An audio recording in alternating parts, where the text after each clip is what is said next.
also had, I'm not sure how many of you saw this on social media. Go and look for it if you haven't. It's called Amol Muzumdar's sort of 7-hour speech that he said, lock yourself in a bubble for 7 hours, and it's there on Instagram. So where did that speech come from? Do you prepare speeches, or was that spontaneous? This is the World Cup final. You've just beaten Australia in that great game, a big emotional high. Where did that big speech come from? Or was it easy? It wasn't easy, but I'll tell you, the background with that.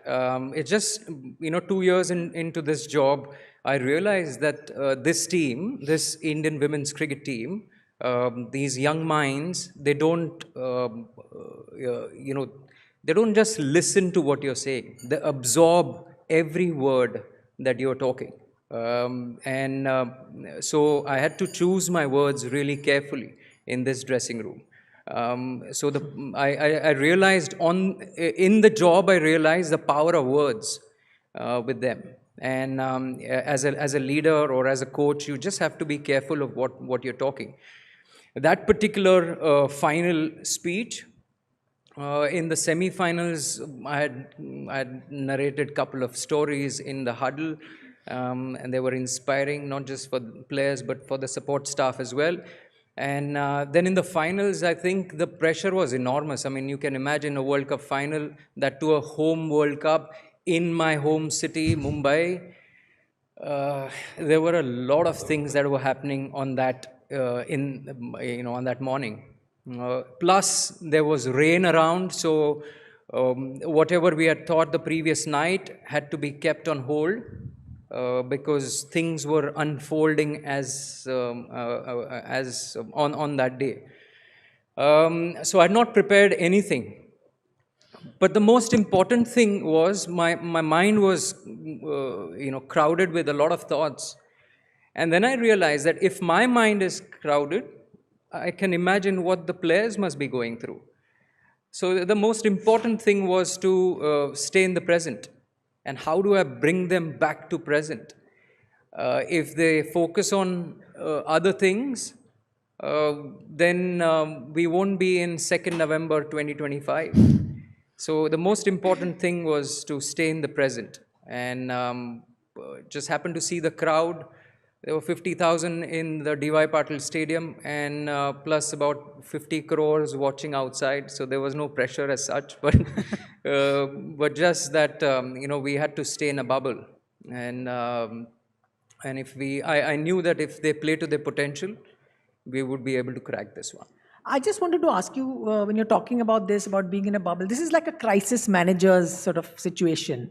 What would you tell? I'm sure there are managers in this room who want advice from athletes who are in these very tense situations. The whole country is looking at you. Everything is on television. Is there a magic bullet? What's the formula to kind of work through any kind of crisis that you and your team may be faced with? No, as I said, sometimes, as a leader, you could be quiet as well. I know sometimes it could be boring, just doing your job day in, day out, just showing your face actually sometimes. You don't have to be in limelight all the time to acquire the desired results. You just have to listen to what is around you. And as I said, the power of words, I realized that it's fantastic. They absorb a lot of words. When you speak something, they absorb it. And it wasn't just the final speech, but I've got a whiteboard which I carry generally everywhere. Dipti's bored with it, but whatever I have to speak, I write it down. It could be just 2 words, it could be a line, or it could be 4, 5 points, bullet points, which I want to convey to the team.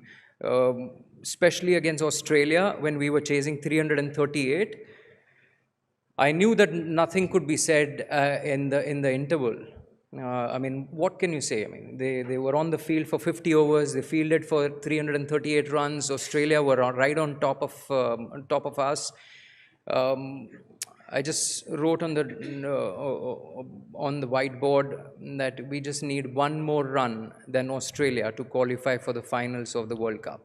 Simple as that. Could just come back to the basic and probably simplify it for the minds that are already clogged and under pressure.